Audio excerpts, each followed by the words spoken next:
आज कक्षा 10 की हिंदी को पढ़ाना चाहूंगी।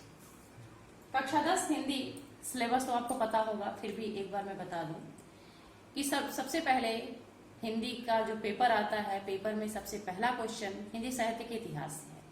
इसलिए उसी क्रम में मैं हिंदी साहित्य के इतिहास से ही ये शुरू करना चाहती हूँ। हिंदी साहित्य का इतिहास। हिंदी साहित्य के इतिहास को सबसे पहले दो भागों में बांटा गया है, काव्य साहित्य, गद्य साहित्य। काव्य साहित्य के इतिहास को चार भागों में बांटा गया है, आदिकाल, भक्तिकाल, रीतिकाल, आधुनिक काल। इसे आप पहले भी पढ़ चुके हैं, 9th में भी ये चीज आपको ऐसे ही बताया गया है। सिलेबस में बस इतना अंतर है कि आप 9th क्लास में आदिकाल और भक्तिकाल पढ़े थे और 10th में जाकर के रीतिकाल और आधुनिक काल पढ़ेंगे। तो सबसे पहले संक्षेप में आदिकाल पर हम प्रकाश डालते हैं। आदिकाल। आदिकाल, इसका विभाजन समय सीमा संवत 1050 से 1375 तक है। अब आदिकाल की प्रमुख प्रवृत्तियां मैक्सिमम लोगों को पता होगा, फिर भी एक बार देख लीजिए। प्रवृत्तियां: आश्रयदाता राजाओं की प्रशंसा। उस समय क्या होता था? राजतंत्र था। कवि राजा की प्रशंसा में कविताओं को लिखते थे। दूसरा है सामूहिक राष्ट्रीय भावना का अभाव। चूंकि राज्य छोटे छोटे राज्यों में देश बटा हुआ था, इसलिए आपस में वैमनस्यता था, सामूहिक राष्ट्रीय भावना का पूर्णतः अभाव था। तीसरा है युद्धों का सजीव वर्णन। जब राजा युद्ध करने जाते थे तो उनके साथ साथ कवि जाते थे और जैसे राजा युद्ध करते थे, कवि वैसे हूबहू वैसी ही रचना राजा की प्रशंसा में लिखते थे। तीसरा है वीर रस के साथ श्रृंगार रस की प्रधानता। चूंकि युद्ध भूमि में रचनाएं होती थी तो वीर रस की होती थी, चूंकि राजतंत्र की रचनाएं होती थी इसलिए इसमें श्रृंगार रस की भी रचनाएं होती थी। डिंगल और पिंगल भाषा का प्रयोग। प्रायः इस रचना में डिंगल और पिंगल भाषा का प्रयोग होता। अब है आदिकाल को अन्य नामों से भी जानते हैं, यहाँ एक बार प्रकाश डालेंगे। आदिकाल वीरगाथा काल। वीरगाथा माने अन्य नामों से जाना जाता है और अन्य नाम को अनेक लोग कहने वाले हैं, अनेक कवि लेखक कहने वाले हैं। उन लेखक का नाम सामने हमने लिखा है और इधर काल का नाम लिखा है। पहला है वीरगाथा काल। वीरगाथा काल किसने कहा है? रामचंद्र शुक्ल ने कहा है। दूसरा है बीज वपन काल। बीज वपन काल कहने वाले महावीर प्रसाद द्विवेदी। तीसरा है सिद्ध सामंत काल। सिद्ध सामंत काल कहने वाले राहुल सांकृत्यायन है। चौथा है चारण काल, इसे कहने वाले राम कुमार वर्मा हैं। पांचवा है आदिकाल। आदिकाल हजारी प्रसाद द्विवेदी ने कहा है। और अगला है आरंभिक काल, मिश्र बंधुओं ने कहा है। इसी काल विभाजन में दूसरा काल क्या है? भक्तिकाल। अब संक्षेप में भक्तिकाल पर हम प्रकाश डालते हैं। भक्तिकाल, जिसकी समय सीमा 1375 से 1700 संवत है। भक्तिकाल को पहले दो शाखाओं में बांटा गया है, निर्गुण भक्ति धारा, सगुण भक्ति धारा। निर्गुण भक्ति धारा को भी दो भागों में बांटा गया है। पहला है ज्ञानाश्रयी शाखा, दूसरा है प्रेमाश्रयी शाखा। ज्ञानाश्रयी शाखा के कवियों में कबीरदास सर्वश्रेष्ठ माने जाते हैं, इनको प्रवर्तक भी माना जाता है। प्रेमाश्रयी शाखा में जायसी को ही प्रवर्तक माना जाता है, इनके साथ अन्य कवि भी हैं। उसके बाद सगुण भक्ति धारा में, सगुण भक्ति धारा को भी दो शाखाओं में बांटा गया है, राम भक्ति शाखा और कृष्ण भक्ति शाखा। राम भक्ति शाखा के प्रमुख कवि तुलसीदास और कृष्ण भक्त शाखा के प्रमुख कवि सूरदास हैं। भक्तिकाल की प्रमुख प्रवृत्तियां। भक्तिकाल की प्रमुख प्रवृत्तियां हैं बाह्य आडंबरों का विरोध, रूढ़िवादी परंपराओं का विरोध, मूर्ति पूजा का विरोध। इसके साथ अन्य भी प्रवृत्तियां हैं जो आप 9th में पढ़ चुके हैं, इसलिए हम इसको संक्षेप में ही बताएंगे। क्लास 10th के हिंदी का विषय जो मैंने पढ़ाया था उसमें काल विभाजन को आप पढ़े थे।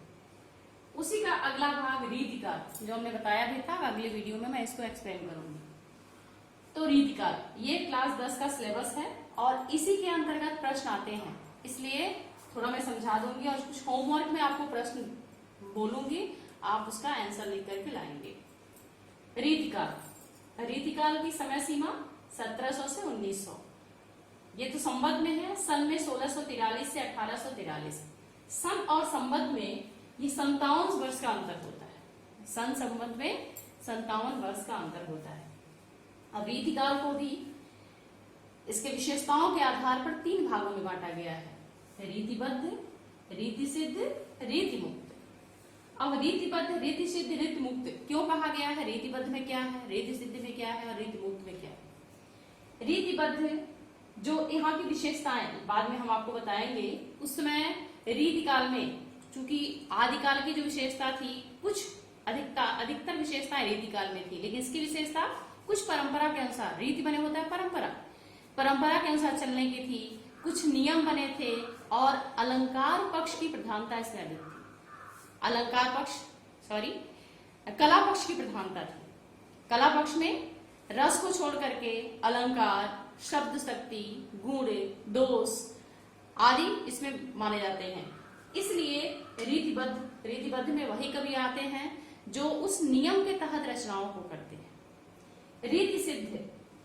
रीति सिद्ध में बिहारी को सर्वश्रेष्ठ, कुछ और कवि आए हैं लेकिन सर्वश्रेष्ठ बिहारी को माना जाता है कि इन्होंने छोटी ही संक्षिप्त कविता लिख करके ही एक तरह से रीति सिद्ध बिहारी को कहा जाता है। गागर में सागर उन्होंने भर दिया है। मैंने संक्षिप्त कविताओं को लिख करके सारी रीतकाल की विशेषताएं इनके कविताओं में है। अगला है रीति मुक्त। यह मैंने पूरे परंपराओं से अलग होकर के इन्होंने अपनी कविताओं की रचना की। अब इसके बाद रीतिबद्ध धारा के प्रमुख कवि और उसकी रचनाएं, यानी रीतिबद्ध धारा में कौन कौन से कवि हैं और कौन कौन सी रचनाएं हैं। यहाँ देखते हैं रीतिबद्ध धारा के प्रमुख कवि केशवदास, दूसरे कवि हैं आचार्य चिंतामणि, तीसरे मतिराम, पद्माकर और बहुत सारे कवि हैं, लेकिन महत्वपूर्ण कवियों का नाम हमने यहाँ पे लिखा है। अब यहाँ पे और देखिए कि कभी कभी प्रश्न आता है कि रीतिकाल के प्रवर्तक कवि का नाम लिखिए, तो सर्वसम्मत प्रवर्तक कवि आचार्य चिंतामणि को माना जाता है।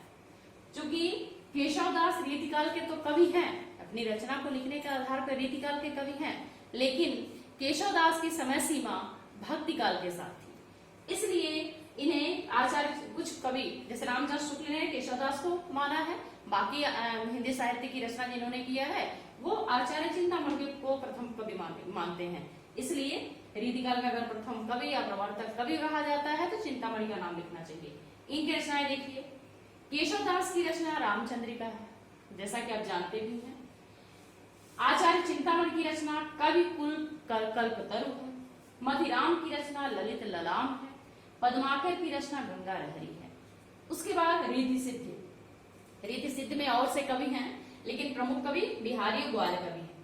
रीति सिद्ध धारा के प्रमुख कवि उनकी रचनाएं बिहारी, इनकी मात्र एक रचना है, इसलिए इनको कहा जाता है बिहारी ने गागर में सागर भर दिया। कि बिहारी की मात्र एक रचना है बिहारी सतसई, 700 दोहों का एक संग्रह है और उसमें उन्होंने भक्ति की भी रचना की है और श्रृंगारिकता की भी रचना की है। फिर अगले हैं ग्वाल कवि, इनकी रचना है कवि हृदय विनोद। अगला है रीति मुक्त धारा के प्रमुख कवि और उनकी रचना है। रीति मुक्त धारा के प्रमुख कवि घनानंद, इनकी रचना है सुजान सागर। दूसरी रचना है कवि है आलम, इनकी रचना है आलम केली। अगले कवि हैं बोधा, इनकी रचना है विरह बारिश और इश्कनामा। ये रीतिकाल के प्रमुख कवि एवं उनकी रचनाओं का नाम हमने लिख दिया है। अगला देखिए रीतिकाल की प्रमुख प्रवृत्तियां, जो सबसे महत्वपूर्ण प्रश्न आता है और ये आता ही है, इसलिए इसको याद रखिएगा, कम से कम 2 प्रवृत्तियां तो याद होनी चाहिए। रीतिकाल की प्रमुख प्रवृत्तियां, पहला है लौकिक श्रृंगारिकता, उसमें लौकिक बाह्य दर्शन हुआ है या बाह्य श्रृंगारिकता सुंदरता का वर्णन किया गया है। दूसरा है नायिका भेद मैंने नायिका के नक्सिक की सुंदरता का वर्णन किया गया है। तीसरा है लक्षण ग्रंथों का निर्माण, सबसे महत्वपूर्ण विशेषता रीतिकाल की है लक्षण ग्रंथों का निर्माण। इसके पूर्व लक्षण ग्रंथ का निर्माण कम होता था। अगला है अलंकारिकता, इसमें बहुत छंद करने वाले कवि थे, अलंकारिक कवि थे। केशवदास को कहते हैं अलंकारिक कवि, ठीक। तो अलंकारिकता थी, प्रायः इसमें ब्रजभाषा में ही रचनाएं होती थी, इसलिए ब्रजभाषा का प्रयोग। मुक्तक छंद का प्रयोग, मुक्तक छंद क्या होता है?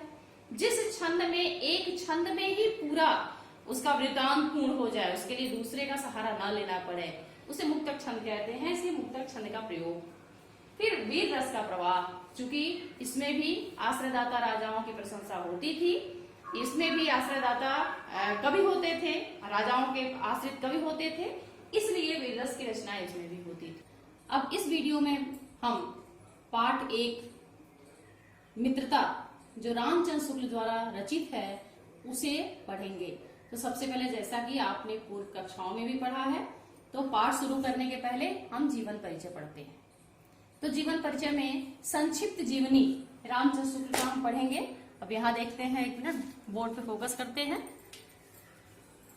पाठ 1, मित्रता, रामचंद्र शुक्ल, इनका संक्षिप्त जीवनी और साहित्यिक परिचय। रामचंद्र शुक्ल का जन्म सन 1884 ईस्वी में हुआ था। इनकी मृत्यु सन 1941 ईस्वी में हुआ था। जन्म स्थान यानी ये कहाँ जन्म लिए थे? बस्ती के अगोना नामक ग्राम में लिए थे। इनके पिता का नाम चंद्रवली शुक्ल था। व्यवसाय में विद्वान लेखक थे। अवधि अर्थात ये किस युग के लेखक थे? ये शुक्ल युग के लेखक थे। रचनाएं, इनकी रचनाएं बहुत सारी हैं, फिर भी संक्षिप्त रचनाओं को हमने, जो महत्वपूर्ण रचनाएं इसको हमने यहाँ पे लिखा है। रस मीमांसा, चिंतामणि, विचार वीथी, त्रिवेणी और हिंदी साहित्य का इतिहास। आप हिंदी साहित्य का इतिहास पढ़े भी हैं, तो आपको जानना चाहिए कि इनका ये हिंदी साहित्य का इतिहास जो रचना है ये बहुत महत्वपूर्ण है। और ये जब से हिंदी साहित्य का इतिहास इन्होंने लिखा है, इसके पूर्व बहुत सारे लोग लिखे हैं, लेकिन ये प्रमाणित रचना मानी जाती है और इन्हीं को सर्वसम्मत, इनके काल विभाजन को सर्वसम्मत प्रमाणित माना जाता है। अब इसी के साथ पाठ 1 जो मित्रता है उसका थोड़ा सा संक्षिप्त रूप देखेंगे। मित्रता आचार्य रामचंद्र शुक्ल द्वारा रचित एक श्रेष्ठ विचार प्रधान निबंध है। विचार प्रधान अर्थात विचारात्मक निबंध है, जिसके माध्यम से मित्रता के वास्तविक मूल को प्रस्तुत किया गया है। मित्रता क्या होता है ये प्रस्तुत किया गया है। एक आदर्श मित्र में क्या क्या गुण होने चाहिए तथा मित्र के चयन में किन किन बातों का ध्यान होना चाहिए आदि की विवेचना की गई है। अब आगे देखिए, मित्रता के कुछ महत्वपूर्ण तथ्य हैं जिसको मैं अगले पेज में प्रस्तुत करूंगी। सर्वप्रथम हम मित्रता के मुख्य बिंदु पर प्रकाश डालेंगे, जो क्रमशः इस प्रकार है। पहला है मित्रता की आवश्यकता। हमें जीवन में मित्रता की आवश्यकता होती है। दूसरा है जान पहचान। तीसरा है समाज। और उसके बाद का जो टॉपिक है, इस पाठ को पढ़ने के बाद हम इस टॉपिक को जानेंगे कि मित्र किस प्रकार का हो, मित्र का चुनाव कैसे करें, अच्छे मित्र के गुण, मित्र के कर्तव्य एवं कुसंगति का दुष्परिणाम हमारे जीवन पर क्या परिणाम होता है, क्या प्रभाव पड़ता है। इन बिंदुओं को इस पाठ के माध्यम से हम आगे जानेंगे।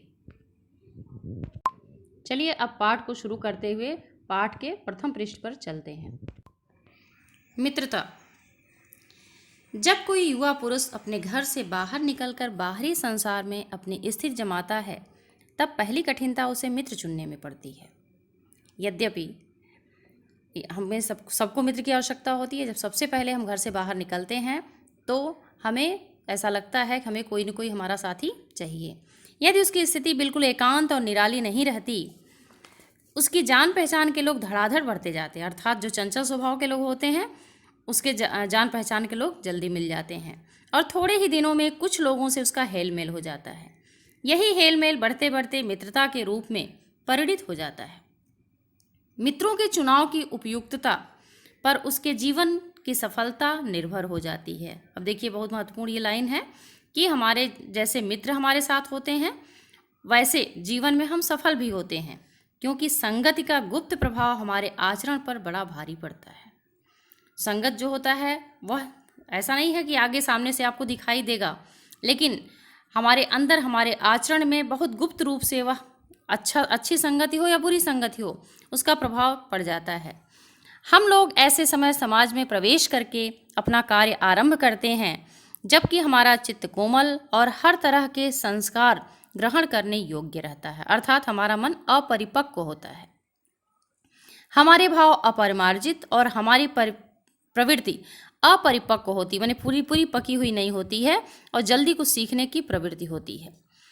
हम लोग कच्ची मिट्टी के मूर्त के समान रहते हैं, जिसे जो जिस रूप में चाहे उस रूप में करे, चाहे राक्षस बनाए चाहे देवता।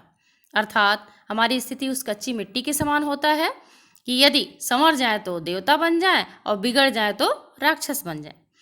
ऐसे लोगों का साथ हमारे लिए बुरा है जो हमसे अधिक दृढ़ संकल्प के हैं। और ऐसी स्थिति में ध्यान दीजिए, हमें कैसे मित्रों का चयन करना चाहिए।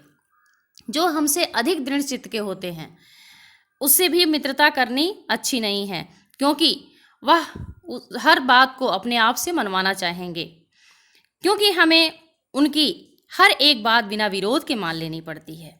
पर ऐसे लोगों का साथ और भी बुरा है जो हमारी ही बात को ऊपर रखते हैं, माने जो हमको ही श्रेष्ठ मानते हैं, वो भी ऐसे भाई साथ बुरा है, क्योंकि ऐसी दशा में न तो हमारे ऊपर कोई दबाव रहता है और न हमारे लिए कोई सहारा रहता है। अर्थात हमारे बुराइयों पर वो टोक भी नहीं सकता है और हमारी अच्छाइयों पर वो उसका प्रशंसा भी नहीं कर सकता है।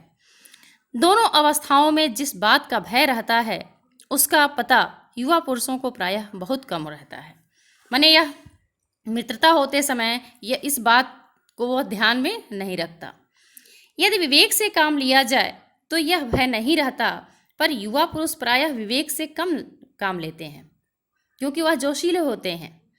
कैसे आश्चर्य की बात है कि लोग एक घोड़ा लेते हैं तो उसके गुण दोष को कितना परख कर लेते हैं, पर किसी को मित्र बनाने से पूर्व आचरण एवं प्रकृति आदि का विचार एवं अनुसंधान नहीं करते। अनुसंधान माने खोज, जो हमारा मित्र है जिससे हम मित्रता कर रहे हैं उसका आचरण कैसा है, उसकी प्रकृति या स्वभाव कैसा है, वे उसमें सब अच्छी बातें मानकर अपना पूरा विश्वास जमा देते हैं।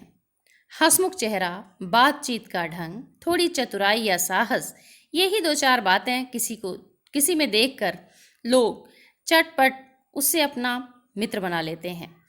हम लोग यह नहीं सोचते हैं कि मैत्री का उद्देश्य क्या है तथा जीवन के व्यवहार में उसका कुछ मूल्य भी है, यह बात हमें नहीं सूझती। यह ऐसा साधन है जिससे आत्मशिक्षा का कार्य बहुत सुगम हो जाता है। एक प्राचीन विद्वान का वचन है, विश्वास पात्र मित्र की से बड़ी भारी रक्षा रहती है। जिसे ऐसा मित्र मिल जाए उसे समझना चाहिए कि खजाना मिल गया। खजाना मिलने का मतलब अमूल्य निधि मिल गई। अगर विश्वास पात्र मित्र जीवन में व्यक्ति को मिल जाए तो उसे और किसी वस्तु की आवश्यकता नहीं होती। विश्वास पात्र मित्र जीवन की एक औषधि है। औषधि माने दवा। जिस प्रकार दवा से असाध्य रोग ठीक होते हैं, उसी प्रकार जो विश्वास पात्र मित्र होता है उससे हमारे मन के विकार समाप्त होते हैं। हमें अपने मित्रों से यह आशा रखनी चाहिए कि वे उत्तम संकल्पों में हमें दृढ़ करेंगे, दोषों और त्रुटियों से हमें बचाएंगे, हमारे सत्य, पवित्रता, मर्यादा के प्रेम को पुष्ट करेंगे। जब हम कुमार्ग पर पैर रखेंगे तब वे हमें सचेत करेंगे, जब हम हतोत्साहित होंगे तब हमें उत्साहित करेंगे। सारांश यह है कि वे हमें उत्तमतापूर्वक जीवन निर्वाह करने में हर तरह से सहायता देंगे। अर्थात माने हमारा जीवन अच्छा कैसे हो, उस जीवन के अच्छा बनाने में हर तरह से वो सहायता देंगे। सच्ची मित्रता में उत्तम से उत्तम वैद्य की निपुणता और परख होती है। अच्छी से अच्छी माता का धैर्य और कोमलता होती है। ऐसी ही मित्रता करने का प्रयत्न प्रत्येक पुरुष को करना चाहिए। अब आइए दूसरा पैराग्राफ देखते हैं। छात्रावास में जो मित्रता की धुन सवार रहती है, मित्रता हृदय में उमड़ी पड़ती है। पीछे से जो स्नेह बंधन होते हैं उसमें न तो इतनी उमंग रहती है न उतनी खिन्नता। अर्थात बाल्यावस्था में कोई मिला तो बहुत अच्छा है और थोड़ी देर बाद जब साथ छूटता है तो भूल जाता है, लेकिन जैसे ही छात्रावास अर्थात किशोरावस्था युवावस्था आता है तो वहाँ पीछे वाली सारी बातें भूल जाती हैं और नया उमंग नए जोश के साथ नए लोग मिलते हैं। इस प्रकार बाल मैत्री में जो मग्न करने वाला आनंद है, जो हृदय को वेधने वाली ईर्ष्या और खिन्नता होती है, वह और कहाँ। बाल्यावस्था में आप याद करिए कि बाल्यावस्था में जब किसी से लड़ाई होती है तो लगता है कि सीधे अब उसे मार ही डालो, लेकिन तत्काल वह ईर्ष्या, वह द्वेष, वह घृणा या वह गुस्सा समाप्त हो जाता है। कैसी मधुरता और कैसी अनुरक्ति होती है। अनुरक्त माने प्रेम। कैसा अपार विश्वास होता है। हृदय के कैसे कैसे उद्गार निकलते हैं। वर्तमान कैसा आनंदमय दिखाई पड़ता है और भविष्य के संबंध में कैसी लुभाने वाली कल्पनाएं मन में रहती हैं। कितनी जल्दी बातें लगती हैं और कितनी जल्दी मनाना हो जाता है। माने जल्दी ही बच्चे रूठ जाते हैं और जल्दी मान भी जाते हैं। सहपाठी की मित्रता, इस उक्ति में हृदय के कितने भारी उथल पुथल का भाव भरा होता है, किंतु जिस प्रकार युवा पुरुष की मित्रता स्कूल के बालक की मित्रता से दृढ़, शांत और गंभीर होती है, उसी प्रकार हमारी युवावस्था के मित्र बाल्यावस्था के मित्रों से कई बातों में भिन्न होते हैं। मैं समझता हूँ कि मित्र चाहते हुए भी बहुत से लोग मित्र के आदर्श की कल्पना मन में करते होंगे, पर इस कल्पित आदर्श से हमारा काम जीवन के झंझटों से चलता नहीं। और क्या कल्पना करते हैं? सुंदर प्रतिमा, मन भावनी चाल, स्वच्छंद प्रकृति, यही दो चार बातें देखकर मित्रता की जाती है। पर जीवन के संग्राम में साथ देने वाले मित्रों में इसमें कुछ अधिक बातें होनी चाहिए। इसके पूर्व के वीडियो में प्रथम पृष्ठ की व्याख्या को हम प्रस्तुत किए थे। इस वीडियो में इस पूरे पाठ को बहुत विस्तृत ढंग से न समझाकर संक्षिप्त रूप से पॉइंट वाइज सभी तथ्यों को समझाकर महत्वपूर्ण पैराग्राफ को आपके समक्ष प्रस्तुत करूंगी। इसका उत्तर आप अपनी कॉपी में स्वयं लिखेंगे। इसके पूर्व वाले वीडियो में आपने देखा भी था, उसके कुछ तथ्यों को भी इसमें हमने लिया है। इसमें देखिए, पहला, सामाजिक जीवन में प्रवेश करते समय चित्त के भाव एवं प्रवृत्ति की स्थिति। चित्त का भाव कैसा होता है? अपरिपक्व होता है, और प्रवृत्ति हमारी जल्दी सीखने की होती है।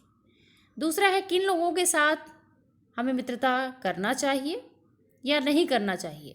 पहला है, दृढ़ संकल्पी के साथ हमें मित्रता नहीं करनी चाहिए, जिसकी बात हमें बिना विरोध के मान लेनी पड़ती है। और दूसरा है, हाँ में हाँ मिलाने वालों के साथ भी मित्रता नहीं करनी चाहिए, जो सदैव हमारी बात को ही ऊपर रखते हैं।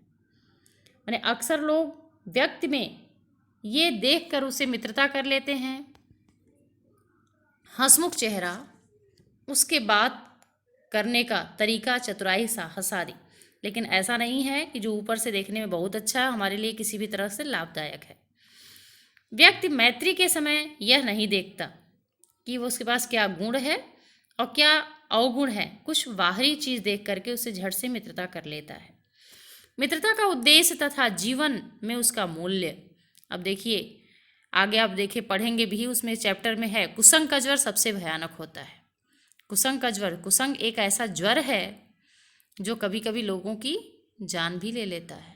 इसलिए व्यक्ति को कुसंग में नहीं पड़ना चाहिए, कुसंग मैंने बुरे लोगों का साथ नहीं करना चाहिए। फिर अगला है, मित्रता का उद्देश्य तथा जीवन में उसका मूल्य। मित्रता का उद्देश्य क्या होना चाहिए और जीवन में उसका मूल्य क्या होता है। अब ध्यान दीजिए कि जिस प्रकार हमारे जीवन में हमारे माँ बाप का मूल्य होता है, हमारे विद्या का मूल्य होता है और हमारे चरित्र का मूल्य होता है, उसी प्रकार हमारे मित्र का भी मूल्य होता है। विश्वासपात्र मित्र जीवन की एक औषधि है।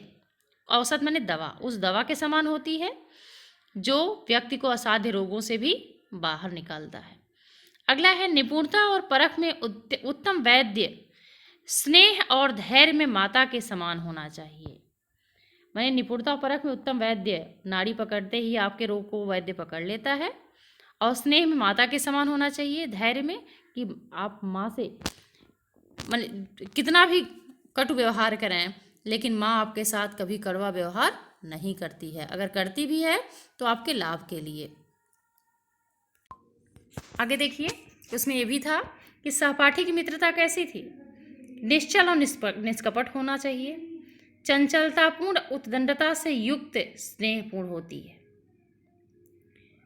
माने दोनों तरह के सहपाठी हमारे होते हैं, कोई निश्चल निष्कपट भी होता है, कोई चंचल भी होता है, उद्दंडी से युक्त भी होता है, और कोई हमें प्रेम भी करने वाला होता है।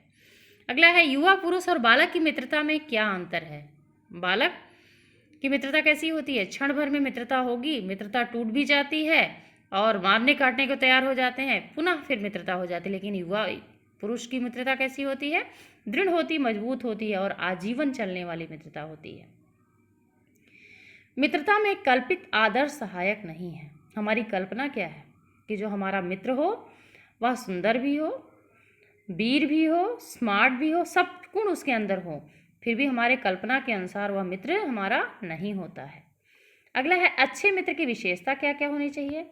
आपने पीछे पढ़ा भी है कि माता के समान धैर्य होना चाहिए और वैद्य के समान निपुणता और कुशलता होनी चाहिए। अगला देखिए, सच्ची मित्रता के लिए दो व्यक्तियों के कार्य, रुचि या स्वभाव का एक समान होना जरूरी नहीं है। प्राय आपने देखा होगा कि मित्रता उसी से होती है जो हमारे विपरीत स्वभाव का होता है। कभी भी एक स्वभाव के लोगों से मित्रता नहीं हो सकती है, अर्थात जो हमारे पास नहीं है हम उसे ग्रहण करने के लिए दूसरे के तरफ हम आकर्षित होते हैं। यानी कि जो गुण हमारे पास नहीं, उस गुण को सीखने के लिए उससे मित्रता करते हैं। इसलिए हमें कभी भी हमारे मित्र में हमारे समान गुण नहीं होते। मित्र का कर्तव्य क्या होना चाहिए कि सत्य में संकल्प करे, यानी सच्चाई पर, और कभी हम गलत रास्ते पर चलें तो हमें टोक दे। इस प्रकार मित्र का कर्तव्य भी हमारी माता के समान, वैद्य का समान होता है। फिर है, मित्र कैसा हो। सब लोग चाहते हैं कि हमारा मित्र प्रतिष्ठित हो। कोई माने चोर उचक्के से मित्रता तो करना नहीं चाहता है। शुद्ध हृदय हो, माने उसका हृदय भी शुद्ध हो। मृदुभाषी हो, मीठा बोलता हो। परिश्रमी हो, सभ्य हो और सत्यवादी हो। माने ऐसे लोगों से सब लोग मित्रता करना चाहते हैं। पूरा चैप्टर पढ़ाने के बाद अब जैसा कि पूर्व में मैंने आपसे कहा भी था कि कुछ महत्वपूर्ण पैराग्राफ को आपके समक्ष प्रस्तुत किया जाएगा और उससे संबंधित प्रश्नों, जितने भी प्रश्न होंगे सारे प्रश्नों के उत्तर आपको स्वयं से लिखने हैं। तो एक बार देख लेते हैं पैराग्राफ क्या है। कुसंग का ज्वर सबसे भयानक होता है। यह केवल नीति और सद्वृत्ति का ही नाश नहीं करता बल्कि बुद्धि का भी क्षय करता है। किसी युवा पुरुष की संगति यदि बुरी होगी तो उसके पैरों में बंधी चक्की के समान होगी जो उसे दिन दिन अवनत के गड्ढे में गिराती जाएगी, और यदि अच्छी होगी तो सहारा देने वाली बाहों के समान होगी जो उसे निरंतर उन्नत की ओर उठाती जाएगी। अब इसमें आप पहले भी इसके पूर्व 9th क्लास में भी पढ़े हैं कि गद्यांश और पाठ के लेखक का नाम अर्थात संदर्भ आपको लिखना है। तो गद्यांश क्या है? गद्यांश क्या है? गद्यांश है किस पाठ से संबंधित है ये? तो पाठ का नाम मित्रता है। लेखक कौन है? आचार्य रामचंद्र शुक्ल हैं। रेखांकित अंशों की व्याख्या देखिए 2 बार दिया है, तो आपको बस पहला जो रेखांकित है उसी को लिखना है, दूसरे रेखांकित की व्याख्या नहीं लिखनी है। तीसरा है, उपयुक्त गद्यांश में क्या संदेश दिया जा रहा है? संदेश क्या है कि हमें कभी बुरे लोगों की संगति नहीं करनी चाहिए। अगला प्रश्न है, देखिए, हालांकि 3 ही प्रश्न आता है, 5 प्रश्न दिया हुआ है, आप जितना अधिक कर लेंगे उतना सही है आपके लिए। बुरी संगत से व्यक्ति की क्या हानि होती है? अगर बुरी संगत होगी तो क्या हानि होगी कि दिन दिन हमें अवनत के गड्ढे में वह गिराती जाएगी। अगर हमें बुरे लोगों की संगति होगी, बुरे लोगों का साथ होगा तो हमारा उत्थान नहीं बल्कि दिनों दिन हमारा पतन होगा। कुसंग का ज्वर सबसे भयानक होता है, क्यों कहा गया है? इसमें देखिए, कुसंग माने बुरे लोगों की संगत एक ऐसे ज्वर के समान होती है। ज्वर माने क्या होता है? बुखार। ऐसे बुखार के समान होती है जो कभी कभी लोगों के जीवन को भी ले लेती है। इसलिए कुसंग का कभी बुरे लोगों की संगति नहीं करनी चाहिए। आगे देखिए, यह केवल नीति और समृद्धि का ही नाश नहीं करता बल्कि बुद्धि का भी क्षय कर देता है। माने जो इसके पहले आपके अंदर गुण थे वो भी समाप्त हो जाएंगे, नया चीज़ तो आपके पास आएगा नहीं। इसलिए आप अपने मन से इसको लिख लीजिएगा। अब आगे देखिए,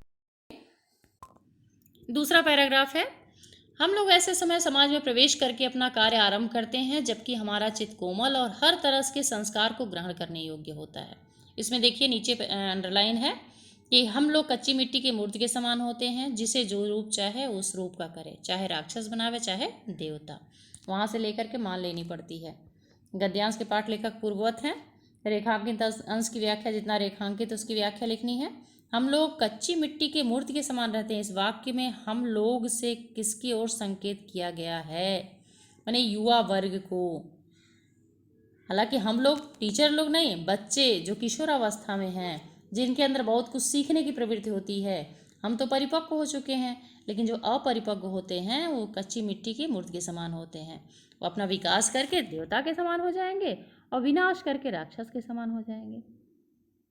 अगला देखिए, दृढ़ संकल्प वाले लोगों का साथ करना बुरा क्यों है? क्योंकि वह अपनी ही बात मनवाते हैं, किसी की बात कभी नहीं मानते। अगला प्रश्न देखिए, हमें किन लोगों के साथ मित्रता करनी चाहिए? हमें ऐसे लोगों के साथ मित्रता करनी चाहिए कि अगर हम गलत रास्ते पर पैर रखते हैं तो हमें वह आगाज करें, हमें वह रोकें और हमारे सच्चाई पर वह प्रशंसा करें या हमारे रास्ते को मजबूत करें। अब इसी के साथ कुछ व्याकरण के प्रश्न हैं जो इसमें आगे वीडियो में आगे पेज में बताएंगे। उस व्याकरण संबंध उपसर्ग प्रत्यय है उसे आपको करना है, क्योंकि उपसर्ग प्रत्यय आपके सिलेबस में भी है, इसलिए उसे करना। अब इसमें देखिए, निम्नलिखित शब्दों में उपसर्ग एवं प्रत्यय छांटिए। उपसर्ग कब लगता है? आगे, प्रत्यय बाद में। जैसे शत्रुता, शत्रु मूल शब्द है, ता क्या है? प्रत्यय। संकल्प, सम उपसर्ग है, कल्प प्रत्यय है। आचरण, चरण शब्द है, आप उपसर्ग है, उपसर्ग पहले प्रत्यय बाद में लगता है। प्रवृत्ति, वृत्ति मूल शब्द है, प्र उपसर्ग है। कुसंग, संग मूल शब्द है, कु उपसर्ग है। निर्बल, बल मूल शब्द है, निह उपसर्ग है, निह। अपनापन, अपना शब्द है, पन प्रत्यय है। सहपाठी, सह शब्द है, पाठी प्रत्यय है। निष्कलंक, निह उपसर्ग है, कलंक शब्द है। अब आगे देखिएगा, प्रत्यय को 5-5 शब्द की रचना करना है, इसको स्वयं से आप करेंगे। इक, इत, मैं, ईकार। अब इसी के साथ इस वीडियो को समाप्त करते हुए एक बात मैं आपसे कह दूं कि जितना भी पढ़ाया गया है, जो चीज़ आपको बताया जा रहा है लिखने के लिए, आप यथावत कापी में लिख करके जैसे ही स्कूल खुलेगा हम आपसे वह कापी लेंगे और चेक भी करेंगे। धन्यवाद।